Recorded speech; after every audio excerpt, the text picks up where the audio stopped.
बंद दरवाजा, बारिश की तेज बूंदें खिड़कियों पर गिर रही थी। मोहल्ला पूरी तरह शांत था। घर के अंदर बिजली चली गई थी और सिर्फ मोमबत्ती की हल्की रोशनी कमरे को रोशन कर रही थी। नेहा, साली, सोफे पर पढ़ाई कर रही थी। रवि, जीजा, अपने कमरे से पानी पीने बाहर आया। उनकी नजरें अचानक मिली। अजीब सा खामोशी भरा पल, कुछ अनकहे एहसास। कई हफ्तों से नेहा ने रवि की निगाहें महसूस की थीं, सावधान, छिपी हुई, लेकिन सामान्य नहीं। और पूजा, रवि की पत्नी, हमेशा दोनों पर भरोसा करती थी। उस रात अचानक बिजली के झटके और कड़कती बिजली के साथ ऊपर से एक चिल्लाहट आई, पूजा की आवाज। रवि और नेहा तुरंत ऊपर दौड़े। बेडरूम का दरवाजा अंदर से बंद था। उन्होंने खटखटाया, पुकारा, कोई जवाब नहीं। नेहा ने फुसफुसाया, जीजा जी, दीदी क्यों नहीं खोल रही? अभी थोड़ी देर पहले तो ठीक थी। रवि ने जोर से धक्का दिया, उसका चेहरा तनाव से भरा।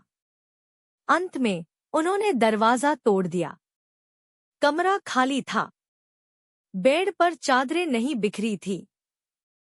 खिड़की थोड़ी खुली थी, पर्दे हवा में उड़ रहे थे। पूजा गायब थी। नेहा ने हांफते हुए कहा, लेकिन अभी आधे घंटे पहले मैंने देखा था कि वह इसी कमरे में गई थी। रवि पर्दे को पकड़कर कांपते हाथों से खड़ा था। उसकी नजरें नेहा से बच रही थी। नेहा ने सीधे पूछा, जीजा जी, क्या आपको कुछ पता है? मुझे लगता है आप कुछ छिपा रहे हैं।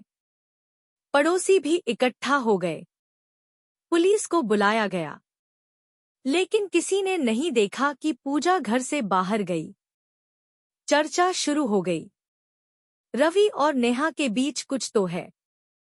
पूजा को शक हुआ या नहीं? पुलिस वाले भी रवि से अजीब सवाल पूछ रहे थे, जैसे कि उनकी छिपी हुई इच्छा पूजा की अचानक गायब होने से जुड़ी हो। नेहा भीतर ही भीतर उलझी हुई थी। अपनी बहन पर भरोसा, जीजाजी की अजीब खामोशी और बढ़ते अफवाहों के बीच। 2 दिन बाद पूजा की अलमारी में एक डायरी मिली। अंतिम पन्ने पर लिखा था, मुझे पता है रवि कैसे नेहा को देखता है। शायद उसे खुद इसका एहसास नहीं है, लेकिन मुझे है। मैं इसे सहन नहीं कर सकती। आज रात मैं चली जाऊंगी, इससे पहले कि यह आग हमें जला दे। सब हैरान रह गए। क्या पूजा खुद चली गई, या यह डायरी केवल भ्रम फैलाने के लिए रखी गई थी?